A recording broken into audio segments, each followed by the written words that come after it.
Hi, welcome. I'm Mary Crowley, and this is The Art Show. Today I have with me somebody who is emphatically an arts person, an art person, and he is Jim Boughton, who is Executive Director of the Chaffee Art Center. And I'm just so tickled to have him here because I loved the Chaffee Art Center from the moment I arrived in town when we moved here in the 70s. I just thought, oh my goodness, what a special place this is. It doesn't look like a stark museum with just white walls. It's a home that also shows different kinds of artwork. That's right. So anyway, tickled to have you, and thank you for coming. And how about if we start right off with you're telling us, Jim, some of the history of the building, the family. Sure, and thank you for having me. You're welcome. I'm absolutely pleased to be here. So the building is a piece of artwork in itself. You know, we've always seen it that way, that we present artwork within that building as a gallery, but the building itself is just a beautiful piece of artwork, architectural design. It's wonderful.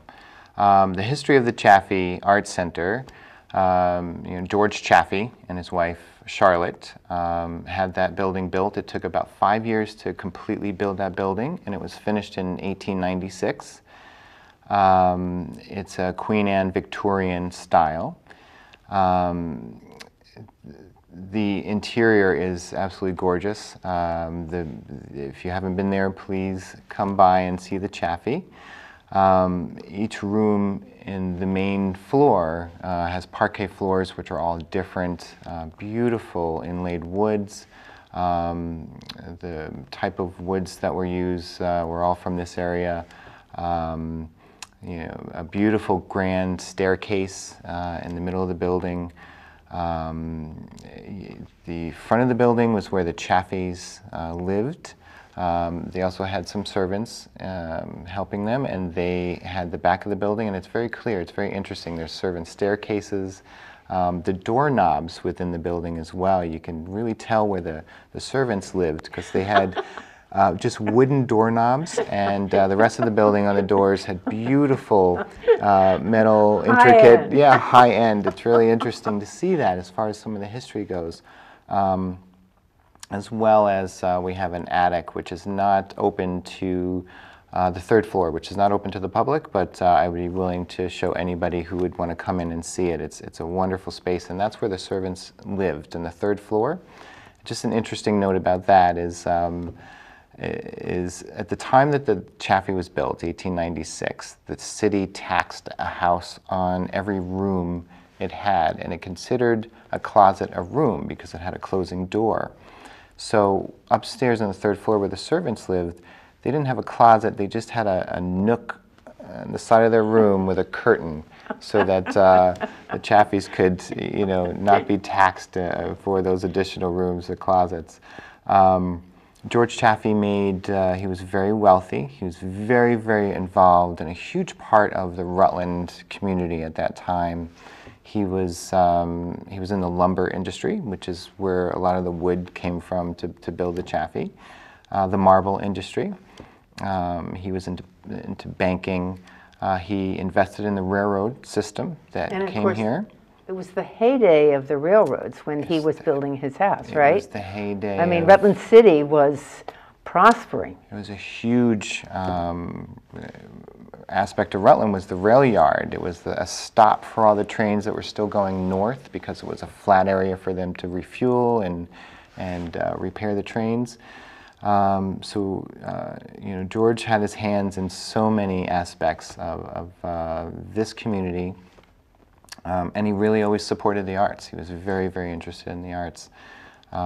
As well as, at some point he funded the building of the Paramount Theater. So there's always been this connection between the Chaffee. So the Paramount wouldn't be there if George Chaffee had not decided that he wanted a theater in downtown. Right. And Rutland had a lot of theaters, at that okay, yes. At the time there were a bunch of theaters in town. Some don't exist anymore. But the Paramount is a gorgeous, absolute beautiful, beautiful building, and we're lucky to have that. but he was a huge part of having that built. And he also had friends like the Marx Brothers, who had a place on Lake Bomazene. And I believe that they probably performed at the Paramount. He also knew Houdini, who had performed at the Paramount and stayed with the Chaffees in that building. So just his connection to some of the people on that level, and he just did so much for the community. I'm not sure this is true, but I think it is. The story is that he knew that a performer such as Houdini could start out in New York City on the train, Right. be dropped off in Rutland, stay with him overnight, perform at the Paramount, and then go on his way north to Montreal Right. or Yep. wherever else he was going Right. to the next performance. Yeah, exactly. So that was clever. Yes. Use the Yes. railroad. That's right. And even if you're downtown, if you look at the Paramount Theater, if you're in front of the Paramount, I believe the building to the right has got the name Chaffee on it. Yes, it does. So that was his building, that was his offices. He also owned where Rotella is. All that, there's an older style building there that's right near the rail yard. That was the Chaffees, and that's where, he was doing his lumber industry. And at that time, a lot of things, the marble and lumber was being shipped to Boston and, Washington for monuments and buildings, and as well as the Chaffee, the house, where the art gallery is now, was one of the first buildings to have gas lighting, so, and electricity as well. There are also fireplaces, though. Yes, yeah. Did they heat with fire? They with did. wood? Yeah, they did. And we believe coal at some point. There's some remnants of a coal room downstairs in the basement, but there's 3 fireplaces. They're beautiful. They're gorgeous. They're absolutely beautiful. There's Each one is distinct and different. Absolutely, yeah. There's 3 fireplaces on the first floor, and there's one on the second floor. Hand-carved mantles. Some of the tile that is part of the fireplace is from overseas Italy. The Chaffees traveled a lot, so they would travel the world. And at one point, the Chaffee Art Center had some of the furniture and items that they owned at the time that they lived there. And over the years, those have been sold and brought to other museums. But they would collect furniture and items like tiles for the fireplace from around the world from their travels. And the fireplaces are beautiful. And each one seems to be a different style. Yeah, they and are. When they traveled, they might have picked up ideas. Oh, I'd like a fireplace to look this way in this room. Yeah. The one in the front room with the curved window is quite elegant. And then the one across from it, there's wood carving, beautiful wood carving, with green tiles. Absolutely, yeah. And that wood carving, you can tell that that's all hand done. It's just gorgeous. amazing. To imagine to have that done today would just be, I don't know if you could find somebody to really complete that, but it's yes, good point. It's really beautiful, and the fact that the building too has withstood the test of time. It's really, we've obviously done some work on the building since 1961. There's been work done on the building, but not a tremendous amount of work. But everything's still really solid. It's very well intact. The roof is wonderful. Over the years, we've upgraded the electrical aspect of the building, but the floors, anybody that goes in, the floors are beautiful, and you think that for 56 years this has been open as an art gallery with sometimes 10, 12 gallery openings a year and other events, and thousands upon thousands of people flooding through that building per year, and the floors look beautiful. They have stood up. They've stood up. Yeah, it's really, it shows that the materials that they used and the craftsmanship at that time was just top notch. Really. It is a building worth preserving, worth continuing to have art in. That's right, yeah. Speaking of the family, we have a portrait here. Want to mention who she is? That's right, yes. So this is George Chaffee's granddaughter. So this is, George had a couple of kids, and then this was his granddaughter. This is Susie Chaffee, Susie Chapstick, as some people may remember. Because there was a television commercial she did for chapstick. For chapstick, yes. Yeah, absolutely. And being that she grew up here, she skied on Killington, she became a very good downhill skier, and she went to the Olympics, and she won a medal in the Olympics, which then led to the TV commercial that you're talking about, which I remember her sliding down and stopping and putting on the chapstick. And so that was George Chaffee's granddaughter.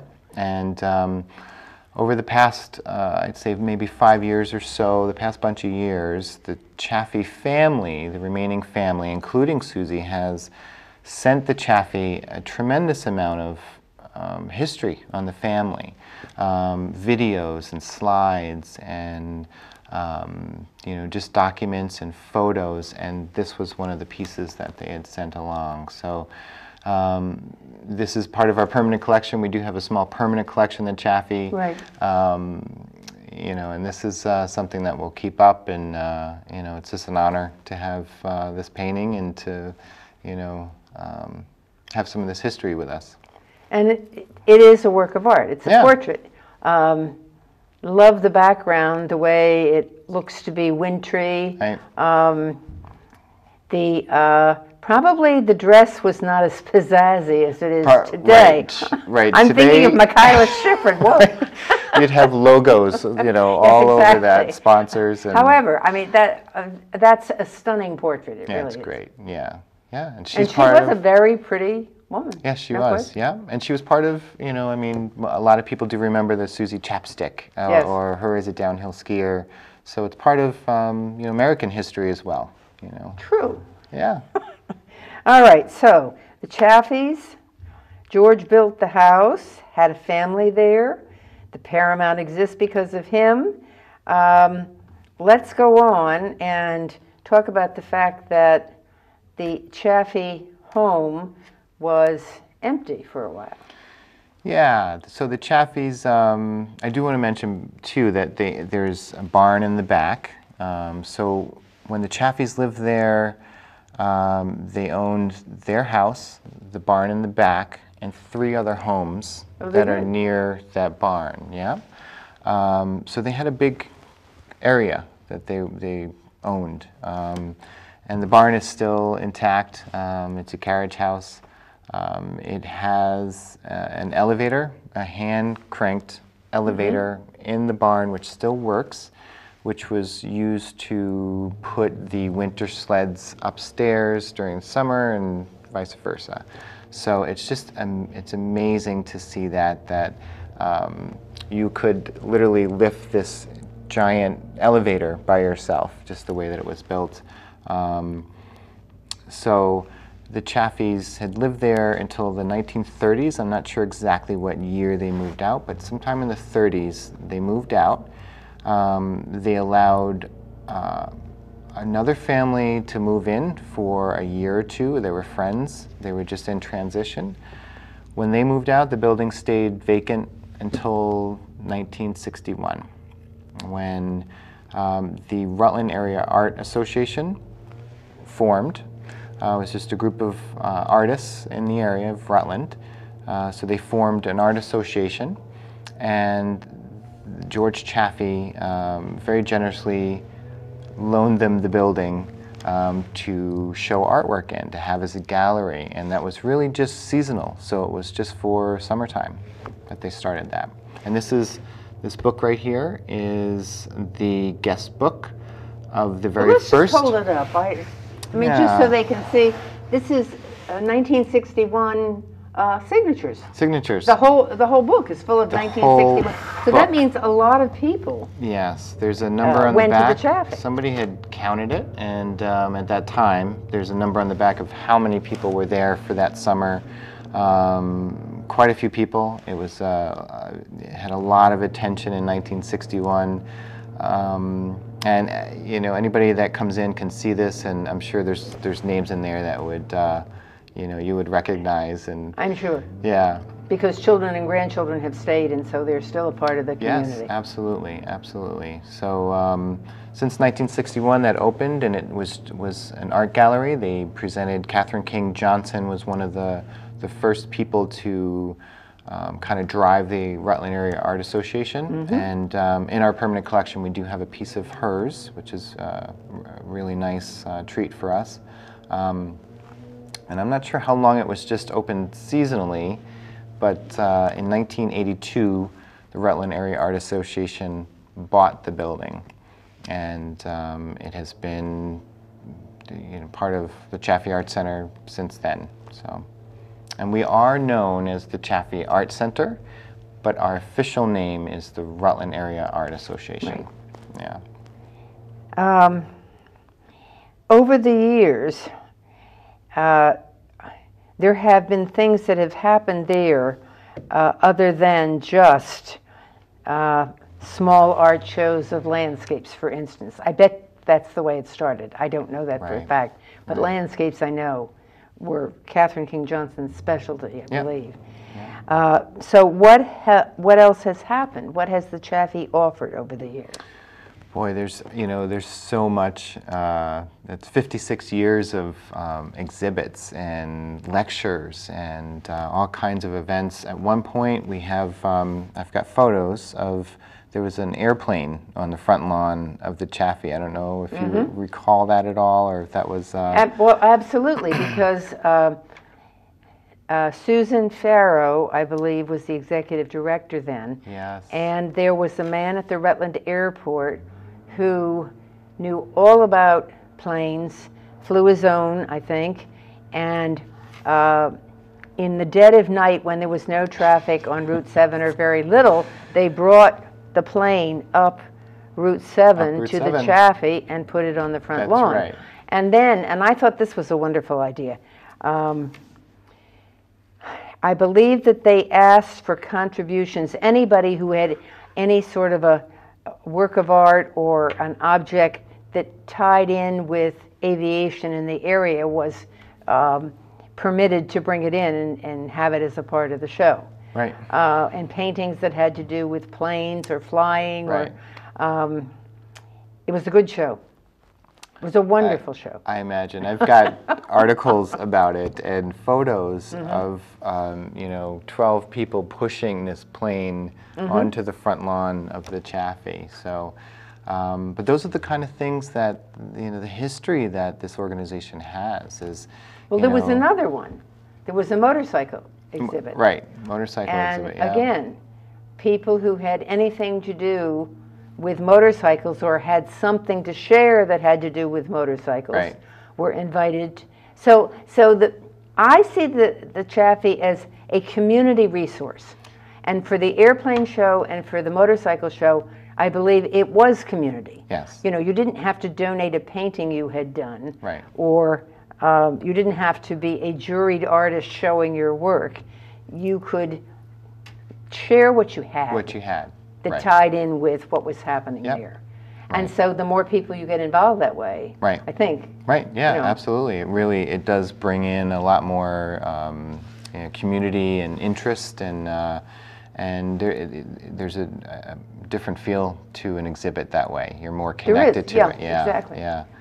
And somebody's talking to a friend who has a motorcycle and says, hey, you want to come with me to the Chaffee and see what's there that has to do with motorcycles? Right, right. And then it involves the greater community rather than just the art community. And we will be doing those sort of things in the future as well. So there's always, you know, juried artist exhibits, which is really, you know, we just want to make sure that... Okay, if somebody wants to be a juried artist, they have to send in images of their work. And the committee meets at certain times and takes a look, right? Right. Yeah. And really that's just about to just see the level of artist that the person would be, and then it's also presentation. It's how are you presenting the work.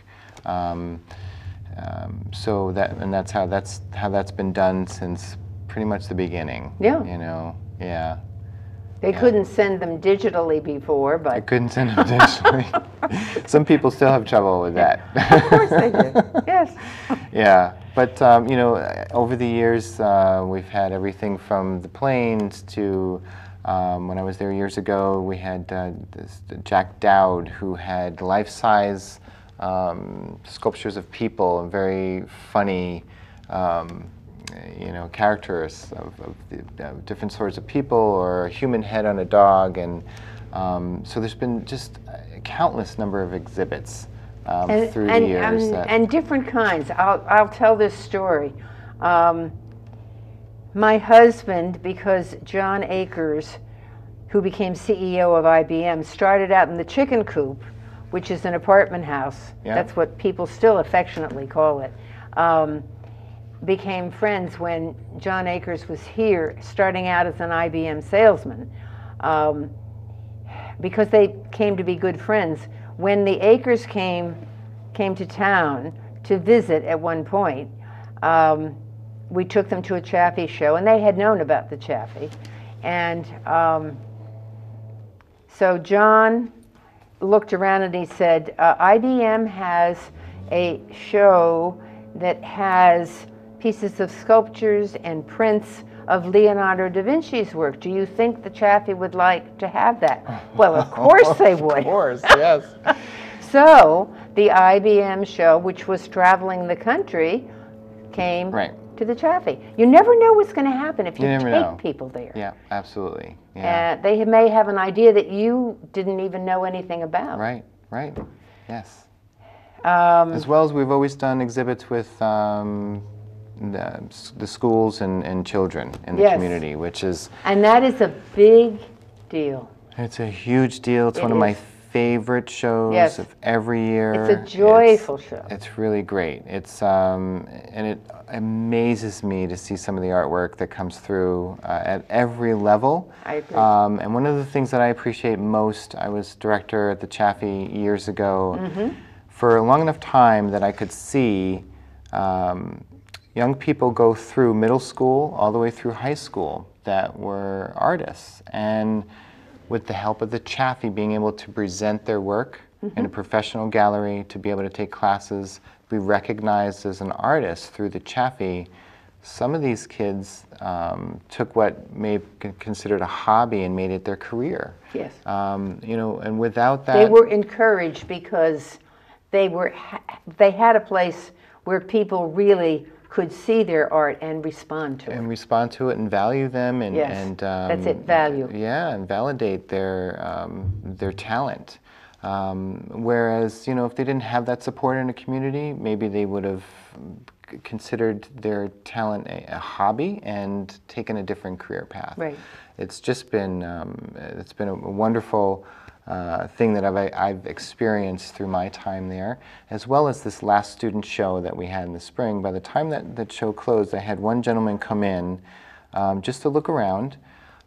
He's from New York City, and he bought a piece of artwork from a maybe fifth grader. Oh! And he didn't know this person. Usually sometimes people come in that's a relative and they'll buy their, you know, their relative's work. But it just spoke to him. And I think, you know, the child had, it was priced at $10. So, but he bought the piece, and, you know, I spoke to the teacher after that, and the teacher had just commented to me about how important that was for this particular student who needed a boost to their, you know, just needed to feel more valued, and so it's that kind of thing that the Chaffee can offer.